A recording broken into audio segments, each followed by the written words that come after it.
Can't sleep? Don't want to sleep? Afraid to sleep? Are the windows closed? Are your doors locked? Did you check your closet? And under your bed? Maybe you should keep a light on in the hallway, just in case. Now settle in. Make yourself comfortable. Lay back. Close your eyes. And let me tell you a story. There's a debate these days about artificial intelligence taking over many of the jobs that humans do. Others are worried that electronic devices are interfering with the way our brains work. What might happen if someone turned the power of AI toward the task of actually controlling what people think and do? Such a day might be closer than you know. Best story ever. To paraphrase Mark Twain, Chadwick began, a man who doesn't read the internet is uninformed. A man who does is misinformed. I laughed. I think there's some debate whether Twain ever uttered that sentiment, but you may have a point. Chadwick Gray's dislike of the internet was legendary. It had taken him almost too long to move his magazine, Extraordinary Science Fiction, to the web. Now, most of the readers were online, though there was still a paper version, printed and mailed to subscribers like me. I was fortunate to have many of my own stories grace the pages of the iconic magazine. Its history went all the way back to the Golden Age. Whenever I had these meetings with Chadwick, they usually devolved into a rant about the internet, which I always found ironic, considering he was the editor of a science fiction magazine. Of course I have a point, and what's making things worse is all this artificial intelligence nonsense. Chadwick's hatred for the internet was only matched by his utter contempt toward the current craze in AI. Such things, he firmly believed, should stay on the pages of science fiction stories. There are actually some rather exciting advances in the field. Managing complex systems, financial analysis, medical diagnoses. I'm talking about this natural language stuff. I have a man coming in this afternoon to persuade me of the benefits of using AI-written stories. They're coming for your job, my friend. I sat back in my well-cushioned chair. You're not seriously considering using computer-generated fiction, are you? No, of course not. I've read some of it. Trite drivel, in my expert opinion. I'll be long gone to my grave before any of that twaddle appears in the pages of my magazine. That's good to hear. You have nothing to worry about, he said with a dismissive wave of his hand. You are the embodiment of why this AI phase in literature will be a short-lived fad. I don't accept that any computer will ever be able to come up with anything truly original. It just recycles what exceptional writers like you have already created. Thanks, I said. It wasn't often I got praise like that from Chadwick. Usually it was his job to point out the flaws in my stories. To be fair, he was usually right, but it was nice to hear an unsolicited compliment. By the way, congratulations. We're using your story for the cover this month, he said with a grin. That's great, I replied. I'd made the cover once before. Whenever I was featured like that, my book sales got a nice little bump. When can I expect your next tale? Soon, I promised. I think you're going to like it. I usually do. Chadwick rose and extended his hand, his customary gesture to end a meeting and say goodbye. I stood up, shook his hand, and took my leave. 1 week later, I sat down at the desk in my tiny home office and hit the bookmark on my browser for the Extraordinary Science Fiction website. I had a subscription to the print edition as well, but I wanted to know which scene from my story Chadwick had selected for the cover. At first, I thought they hadn't updated the site with the latest issue. My name and the title of my story were nowhere to be seen, and the alien landscape on my screen had nothing to do with the story Chadwick had bought for me about a robot who learned how to do magic. I checked to see that the month displayed in the upper right-hand corner was correct. It was. I searched the electronic table of contents. My story was nowhere to be found. Chadwick had bumped me from the issue completely. I picked up my phone and dialed his number. His secretary answered. "Hi, Franny, it's Diego Gomez. Is Chadwick available?" "Let me check," she said. A moment later, she came back onto the line. "I'll connect you." The phone made a click, and I heard Chadwick's friendly, booming voice. "Diego, how are you?" "Not great," I replied. "I thought my story was going to be on the cover, but I don't see it in this month's online edition at all." "Ah, yes, I had to bump it. Perhaps next month." I returned my attention to the digital copy of Extraordinary on my computer screen. "Who's Finian Finnegan?" I asked. He was the author of the story that had displaced mine from the cover. "Oh, it's very exciting," Chadwick reported. "What is?" "It's an AI-generated story. You should read it. It's quite possibly the best story ever." I was flabbergasted. That was the only word for it. Only last week, Chadwick had insisted he would never use artificial intelligence for the stories in Extraordinary. Yet here he was, putting one on the cover. "I thought you said—" "Yes, I know. All I can say is I was wrong. You really should read it. And don't worry, we'll find a spot for your little story next month. Now, I'm sorry to cut this short, but I have a lot of work to do for next month's issue." He hung up. What was going on? What caused my editor, my friend, one of the staunchest critics of AI fiction I knew, to suddenly become an excited proponent? I opened the story on my computer screen and started reading. It was at best an okay story. It was full of tropes and cliches, void of any originality or creativity. I checked the comments section to see if anyone had posted any remarks yet. There were hundreds of glowing reviews, predicting it was a shoo-in for the Hugo Awards and clamoring for more from Finian Finnegan. I sat back, stunned. What was I missing? Was this story really that good? Was my jealousy at being bumped from the cover by a computer-generated story blinding me to the virtues of the tale? I picked up my phone and dialed a writer friend of mine who also frequently graced the pages of Extraordinary Science Fiction. He answered on the first ring. "Hello?" "Paul, it's Diego." "Diego, I was just thinking about you." "You were?" "Yeah. Have you read the cover story in Extraordinary yet?" "As a matter of fact, I have. It's why I'm calling." "It's incredible, don't you think?" "No," I declared. "Are you pulling my leg? Is this some elaborate practical joke Chadwick put you up to?" "Joke? No, not at all. It's a remarkable story. I can't wait to read more from Finian."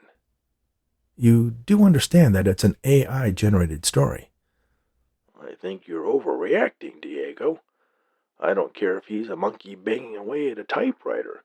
It's an amazing story." Paul insisted. "It's complete piffle," I almost shouted. There was a pause. "Diego, as a friend, I have to tell you, this reaction is wholly inappropriate. Why can't you be happy for a fellow author's success?" "It's not a fellow author. It's an AI," "I'm going to hang up now," Paul announced. "Call me back when you calm down. I really think you should talk to someone about this irrational attitude of yours." "Irrational?" I stopped myself before saying anything else and took a deep breath. "Sorry, Paul. I guess I'm just upset that my story got bumped from this month's cover." "Well, that's understandable. But seriously, if you want to talk to someone, I know a guy." "Thanks, I might take you up on that," I replied. I hung up my phone and fell back into my chair, sighing in frustration. Had the world gone mad? Maybe it was a joke Chadwick was playing, and Paul was in on it. Theoretically, they could serve up a different version of the magazine to me when I logged into the website. But it wasn't like the stodgy old editor to go to such lengths, especially when it came to his magazine. I picked up the phone again and dialed the number for Chadwick's office. "Hi, Franny, it's Diego again." "I'm sorry, Diego. He's in a meeting right now." "That's all right. I don't want to speak to him. I had a question for you." "How can I help?" Last week, Chadwick mentioned he had a meeting with someone about AI-created stories. Would you happen to remember who that was? Of course, She replied excitedly. I was the one who insisted Mr. Gray meet with him. I read a lot of the stories that are submitted, as you well know, and I insisted he hear the man out. It was such an astounding tale. I kept hounding Mr. Gray until he agreed. Well, that explained why Chadwick took the meeting in the first place. He had absolute faith in Franny's judgment when it came to stories. So did I, for that matter. She had worked at Extraordinary for decades. No writer got to Chadwick without first impressing Franny King. Can you tell me his name? I asked. I don't see why not, Franny replied. It's on the cover of this month's magazine. Finian Finnegan? He published a computer-generated story under his own name? Of course. It seems fair, since he's the one who wrote the program that created the story, that he gets the credit, don't you think? My personal feelings on that topic were at absolute odds with Franny, and apparently Chadwick, but I didn't want to argue the point at the moment. Do you have a number where I can reach him? I have his email address, Franny offered. Thanks, I said. It's FinianFinnegan@innovativeadvertising.ai. I wrote it down. Thanks again, Franny. The second part of the email address caught my attention. innovativeadvertising.ai. I popped the domain name into my web browser and a website for an ad agency appeared. They promised guaranteed results, increased sales, and brand recognition. There was a link that bragged about their highly effective political ad campaigns as well. I poked around a bit. Apparently they used an artificial intelligence algorithm that analyzed a century's worth of successful ads and isolated the elements that made them so. With that information in hand, they were able to craft slogans, catchphrases, television, radio, and print ad copy that exceeded all ordinary advertising metrics. I found the page of the website where I could arrange a consultation. They were located in the city, so I filled out the form and arranged for a meeting the following day. The offices of Innovative Advertising were sparse and, aside from a man hunched over a computer at a desk in one corner, devoid of any people. There were, however, computers everywhere.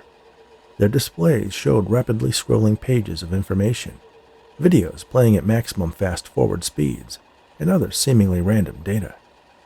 I stepped inside and cleared my throat to get his attention. The man looked up from his screen and peered over his reading glasses at me. "Oh, hello. Mr. Gomez, I presume?" "Yes, that's right." "Please, come in. You'll have to forgive the mess." There was a general sense of disorder in the office, but nothing I would consider offensive enough to need forgiveness. The man pointed at a sitting area in one corner, where a couch and a couple of chairs framed a low coffee table, upon which sat a pair of laptop computers. He sat in one of the chairs and motioned for me to take a spot on the couch. "How can I help you, Mr. Gomez?" "You're Finian Finnegan?" I asked. "Please, just Finn." "Okay, Finn. You're responsible for the story on the cover of this month's Extraordinary Science Fiction magazine?" "Yes, I am," he stated proudly. "It's quite an incredible story, don't you think?" "Actually, no, I don't." His face screwed up into an expression of confusion and consternation. "That's odd." "Is it? Not everyone enjoys every story I write." "Ah, you're a writer too. Perhaps that has something to do with it." "Seems to me that anyone with a moderately functioning brain would find the story rather vapid and uninspired." He nodded, not in agreement, but as if acknowledging a point of curiosity. "You don't feel compelled to tell everyone you know how good it is, and that they should read it right away?" "Not in the least." "I just had a call with Chadwick Gray, the editor of Extraordinary, this morning." "Yes, I know him well." "He told me they sold out of the print edition and the online subscriptions are through the roof." "All because of that story?" I asked, puzzled. "Indeed." There was obviously something I was missing. "Mr. Finnegan, Finn, how is it you came to create that story? It's quite obvious you're in an entirely different line of work from writing fiction." "Am I, though? Aren't the goals of both our vocations to persuade our audiences? In your case, it's telling a story that engenders the willing suspension of disbelief. And in mine, it's creating a reality for consumers in which they absolutely need what I'm selling them. I don't see how the two compare at all, I said. Well, be that as it may, as someone who has mastered the latter, I found myself drawn to the notion of what would happen if I turned my algorithm toward writing stories that everyone wanted to read. And how do you manage that? Ah, good question. Most people think it's a matter of persuasion, but it's more than that. I have uncovered a technique for reprogramming the human brain. Reprogramming? What do you mean? What my algorithm has discovered is that there are certain combinations of fundamental themes, concepts, words, and even syllables that have the ability to essentially rewire a person's mind. To what end? Well, I have most successfully devoted the technique toward advertising. People see, read, or hear the ads my AI generates, and they are compelled to buy the product or service advertised, or vote for a specific candidate. My political business is really taking off. This all seems rather fanciful, I replied. I don't see how that's possible. Do you know what a meme is? Yeah, those goofy little social media pictures. No, I'm talking about the original definition proposed by Richard Dawkins in his book The Selfish Gene. Essentially, it's an idea, behavior, or style that spreads from person to person within a culture. Universal truths that gain traction, like those you find in religious texts or political philosophies. They take hold in the minds of the populace and assume a life of their own. Dawkins believed it was a matter of natural selection, analogous to the way evolution and genes work hand in hand.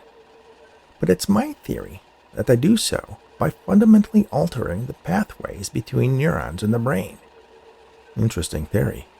Oh, it's more than that. I have been able to use my machine learning algorithms to analyze and isolate the most successful memes throughout all of recorded history.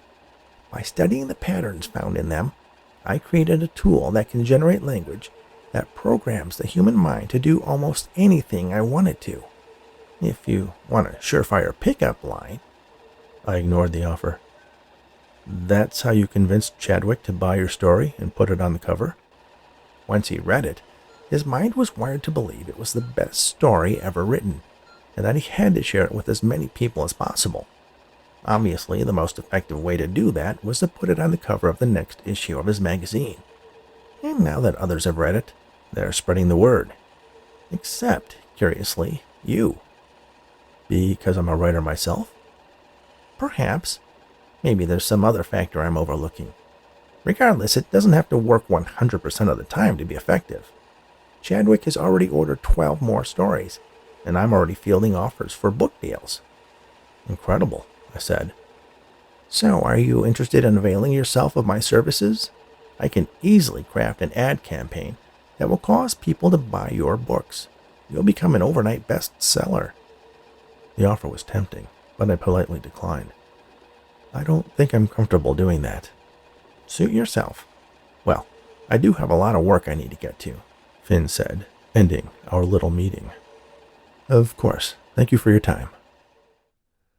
I left the Office of Innovative Advertising with more questions than answers. I didn't believe for a moment that it was possible to program the human mind with a story, let alone a 30-second television spot or bus stop ad. There had to be something else at work here. Perhaps Finn had bribed or blackmailed Chadwick. Maybe that's what all the computers were doing in his office, scanning the internet for evidence of hidden malfeasance or dirty laundry on various people, which the ad man then used to his advantage. Regardless, I had to do something, or my beloved genre of science fiction was going to fall completely under the influence of Finn and his algorithm, and there was nothing stopping him from doing the same to others. When I got home, I reread the story he had placed in Extraordinary Science Fiction. The second time through, I found myself having a slightly more favorable opinion of it. Was there something to Finn's theory that words could reprogram the human mind? Cause it to form opinions, take actions, become an unflagging advocate for a certain story or digital author? If so, how could I stop it? Perhaps if one was aware of the intention of the story, the underlying mimetic message that Finn was hiding between the words. I left my apartment for the second time that day and headed over to the offices of Extraordinary. intent on confronting its editor. When I arrived, I greeted Franny and asked if Chadwick could spare a few minutes. She glared at me with an expression of anger and resentment. "I'm sorry. I have strict instructions that you're not to see Mr. Gray." I was shocked. "What?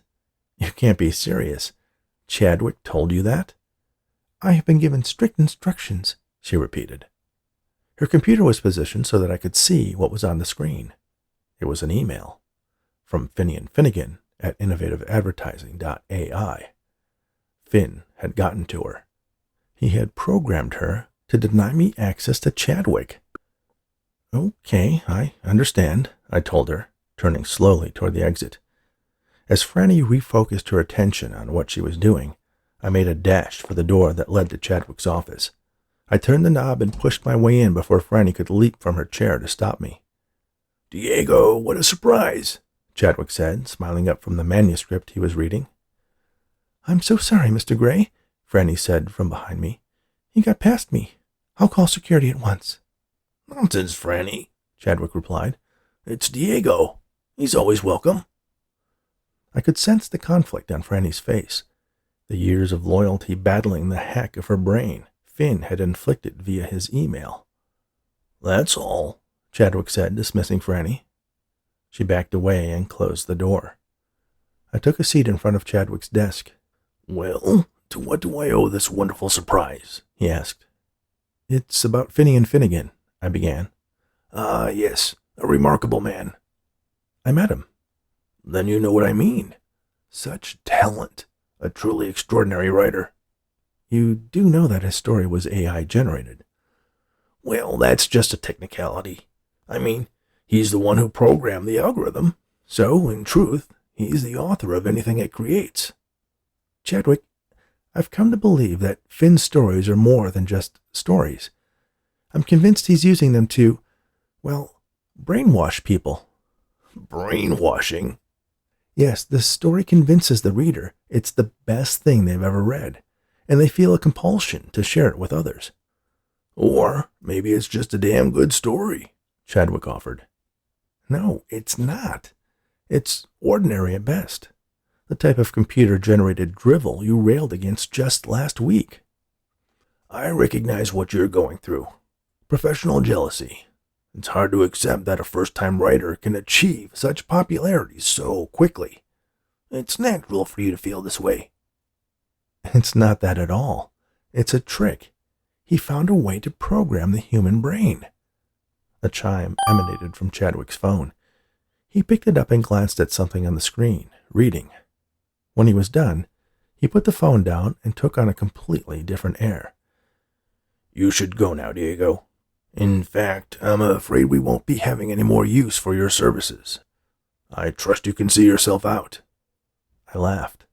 Chadwick didn't. "You're serious?" I glanced at his phone. His hand reached out to cover the screen, but before he did, I could see that the message he just read was from Finn. "Franny," he shouted, "would you please call security?" "No need for that," I said, getting to my feet. "I won't bother you again." I left and exited the building as quickly as I could. Finn was more insidious than I could have imagined. Since his mimetic programming didn't work on me, he was turning everyone else against me. But there had to be someone who could help me. I remembered a woman I had spoken to years earlier, someone who worked in the cybercrime division of the FBI. I was doing some research for a novel, and she helped me with some procedural and technical details. Elaine Foster. I checked my phone to see if I still had her contact information. There she was. I dialed the number. "Federal Bureau of Investigation. How may I direct your call?" the operator asked. "Special Agent Elaine Foster, please." "Just a moment." The phone beeped as the call was transferred. "This is Special Agent Foster." "Hello, Special Agent. This is Diego Gomez.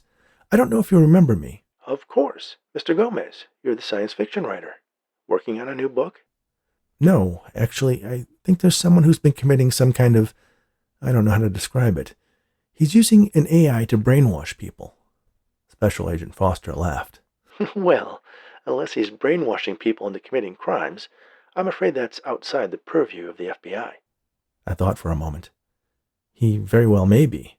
He can make people do almost anything. And you have evidence of this? Yes, I lied. There was a pause. Okay. Can you come to my office this afternoon? In about an hour? Sure. Give me the details and I'll start doing some background. Then you can tell me exactly what he's been up to. What's the name? Finnegan. Seriously? I gave her the information about innovative advertising and the setup he had in his office, and we said our goodbyes. An hour later, an agent escorted me to Special Agent Foster's office. She sat behind her desk, her arms crossed. "Please sit down, Mr. Gomez," she ordered. I took a seat. "Did you find anything yet? Did you uncover any information about Mr. Finnegan?" "I reached out to Finn," she confirmed. Something was wrong. She called him Finn. He sent me a very polite email explaining the situation.